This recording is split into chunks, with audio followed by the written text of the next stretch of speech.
If you had to crash, thought Peter Quill, might as well do it in the middle of maybe 1,000 other spaceships. Makes it easier to find parts, at least. That's what Rocket was supposed to be doing, and maybe Groot too. But Quill wasn't too sure about Groot. He had kind of wandered off in the direction of the jungle that bordered the ship graveyard. For all Quill knew, he was communing with the local daisies and dahlias. Quill hoped Groot wasn't anywhere close to the fire, spreading through the ship graveyard. The flames weren't coming close to the Milano, thankfully, which had churned up a good furrow of earth and scrap metal during its highly controlled and perfectly executed emergency landing. So, since he had pulled off a perfectly landing after Rocket had screwed something up, Quill thought he should probably congratulate himself for making sure the Milano wasn't going to be burned by creating an excellent firebreak behind it. Not that Rocket would ever give him credit, nor would Groot ever notice. Man, Quill said, it's not easy being a leader. He said this while sighting down the barrel of one element gun at an approaching symbiote. This was the downside of crashing in a spaceship graveyard on the planet Clintar. Lots of symbiotes who showed up to the new crash site with an appetite. He was picking them off as fast as he could, but even Star-Lord could only take them down so fast, and more of them showed up with each passing second. Quill was starting to resent Rocket for crashing the ship in the first place. On the other hand, what good did that do? Now Rocket was looking for parts, which was the right thing to do if he wanted to make up for his mistake. Accountability, Quill believed, was a big part of successful teamwork. He picked off a trio of symbiotes crawling over the top of a huge amalgam of Skrull ship parts just to the north of the Milano. He had seen some of these critters on Earth and elsewhere in the galaxy, but not like these. Apparently, if they bonded to humans, they become sort of human? But these, hoo boy, they were bonded to all kinds of aliens that even Peter Quill, who had been to more planets than he'd had hot meals, could recognize. And none of them seemed to like humans very much, to judge from how they kept trying to claw or chomp or shred him. An alert went off inside the Milano around him. Quill dropped into the ship just in time to catch a symbiote coming up through the hatch. He popped it with both element guns, but not before it had gotten all the way in and wrapped a barbed tentacle around his leg.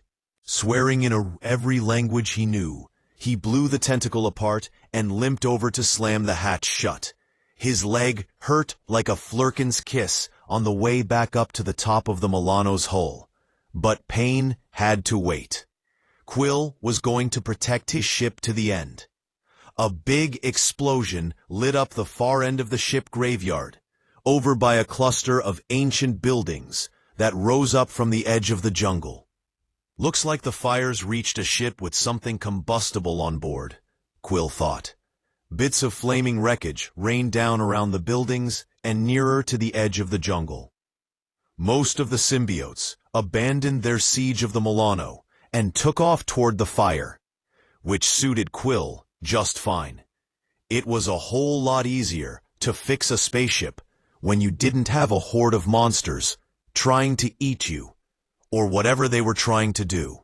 You shot at them a little more while they were running off, then tried to get a hold of Rocket on the comm. Interference responded, which could have been background radiation or some weird emission from the massive celestial corpse floating around in near Clintar orbit, or anything else really. Rocket was incommunicato, and Groot, well, Quill never knew how to get in touch with Groot. Guess I'll keep working until they come back, he thought as he watched the fire for a minute to see whether it was coming his way. When it wasn't, he went below to see what he could do about getting this bucket of bolts back into orbit. A couple of hours later, he was putting the finishing touches on his work when he heard noises from a nearby wreck. He scrambled up to the top of the Milano's hull and pointed element guns in that general direction. But instead of more symbiotes, he saw Rocket scrambling over the wrecked ships, with Groot right behind him. "Quill," Rocket shouted. "Give us a hand." Groot was carrying a huge armload of scrap tech just behind the raccoon. "What, you took some time to go scavenging?" Quill asked.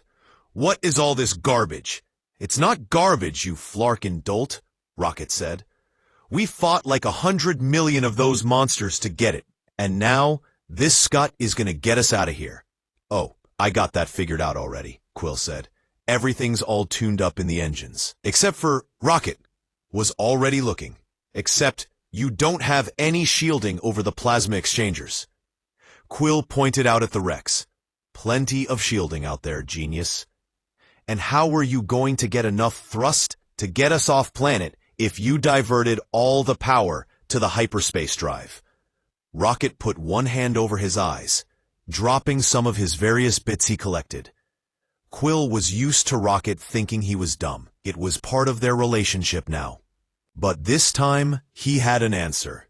He pointed up. "What?" Rocket demanded. Quill stabbed a finger toward the sky. Rocket looked. "See that?" Quill prompted him. "The dead celestial orbiting up there?" "Yeah, I see it," Rocket said. "So what?" "I am Groot," Groot said. "That's right," Quill said. "A way out. Well, sort of. More like a coordinate switcheroo. See? The reason I routed all the power to the hyperspace drive is that we can pair the Milano with the Celestial's remains into the quantum whatever. The body will get trapped down here. The Milano goes up. Then we hyperjump the Flark out of here. And we never have to come back to this hellhole ever again." "I am Groot? Meh. We can repair the regular thrusters whenever we get around to it." "You're kidding," Rocket said. "Quantum swap with the corpse of a Celestial. That won't work. You know how many conditions need to be—" "Oh, MOM said, not since we got that nega-energy replicator from that doozy of a deal on Hala. Remember how Marvell and Rick Jones did it with the negabands? Take a look around." Quill spread his arms. "Rocket, old pal, tell me what else we need that we can't find here." Rocket was looking at Quill's work again, this time with a more appraising eye. "Uh-huh," he said. "So you're saying you're gonna build a temporary pocket of negative zone as a terminal to stabilize the quantum displacement? Quill, you've had a lot of scuzzy ideas in our time, but this one's actually— What was it that you Earth folks said? Even a broken clock is correct once a day. Twice. Then it ain't half bad. As compliments go, that's pretty weak, but coming from you, I'll take it. Plus, it has the added benefit of smashing the Celestial's corpse down on these symbiotes, who I have to say are not so good with hospitality. I am Groot." His massive companion dropped the junk in his arms and put a kind hand on his shoulder. Quill nodded at Groot, then shot Rocket a look. Now that was a real compliment. "Only problem is," Rocket said, "if you don't have some kind of force-dampening matrix powered up when we swap, we'll all get to orbit torn into pieces. But that's totally cool, because I just so happen to have, by which I mean Groot just so happened to have, dropped a piece of equipment that will do the job." "What?" Incredulous, Quill looked from Rocket to Groot and back. "How did you—" "How did I know? I didn't." Rocket guffawed. "I totally got it for another reason. But it will work here." "I am Groot," Groot said. "When a horde of symbiotes might show up again at any moment while they were trying to use the orbiting remains of a Celestial as a quantum anchor to swap themselves into orbit. Okay, he said, Groot's a diplomat, and you just happened to pick up the one piece of equipment I didn't think of. that's going to save all our lives, while I was busy holding off 100,000 million symbiotes to get our ship ready for its possibly final voyage. Quill waited, hoping he sounded appropriately frustrated. But either Rocket had missed the sarcasm or just didn't care, because all he said was, "Lucky, right? Here, let's get it hooked up." Quill sighed. For the second time that day, he was thinking about how hard it was to be a leader. With an aligned goal, the remaining hard work went rather smoothly. Quill rushed back into the Milano as Rocket gave the new system a final check. Time usually flies faster in the negative zone, but switching with our dance partner may take what feels like a while. Oh yeah, totally. And that second big button is here because... Quill's voice trailed off as his train of thought slowed. To exit the negative zone from the other end, genius. One to get in, one to get out. Like those negabands. Unless you want to stay there and watch the time stream collapse from that cosmic backwater. Rocket rolled his eyes, then slapped on the first button. Thoom. Almost instantaneously, the Milano disappeared from the dark planet, leaving only a perfect shape of her landing pads and side wings on the gooey surface. And just as fast as she disappeared, there she was, against the endless pitch black of the negative zone, and the enormous body of the deceased ancient celestial. Even with all they had seen across the galaxy, the crew felt they shouldn't be looking upon the vibrant corpse, awestruck by the lifeless form of a god in front of their insignificant speck of a spaceship. I am Groot. I am Groot. Whoops all. I am Groot number 2. Rocket decided to light up the cockpit. Do we know if decapitation kills these things? A string of flashing readings on the interface lighted Quill like a ham in the microwave.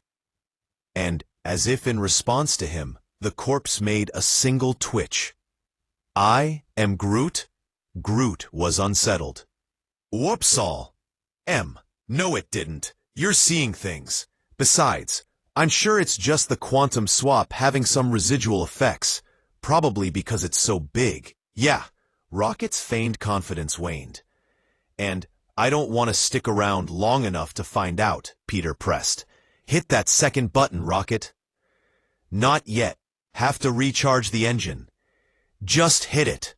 Something is happening over there. Quill tried and failed to ignite the regular thruster out of desperation. Quit it, Quill, or we'll be stuck in the negative zone. There's worse things here than whatever your imagination is thinking you saw. And right on cue, the giant body started to shake violently, a wriggling mass forming within the husk of the Celestial. I am Groot. Groot pointed at corpse, panic in his 3 words. Yes, I believe you now. Yeah, something's definitely moving on its chest. Those must be what the scanner picked up. On the giant's decayed chest plates, Groot and Rocket spotted a person-shaped symbiote, as well as a glowing cocoon of some sort. But it didn't stop Milano's every single alarm from screaming. That does it! Quill leaned over and smashed on the first button. No, Quill, you... Thoom! The ship was already back where they started, before Rocket could finish, fitting squarely into the impression they left on the ground.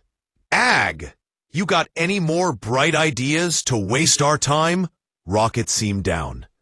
I am Groot. All right, all right. As the captain, you have to make unpopular decisions sometimes. And we're all still alive, so you're very welcome. Quill stood up, looked around the cockpit. Whoever that symbiote was, They're not the same as the natives. And that golden egg thingy, if that's who I think it is, they shouldn't be there. But I think we've got some other friends around, and they weren't so concerned. Who cares? Let's go find some more friendly vines. Maybe they can be a better captain of the ship. Rocket headed to the hatch door. Did you think so? Then go ahead.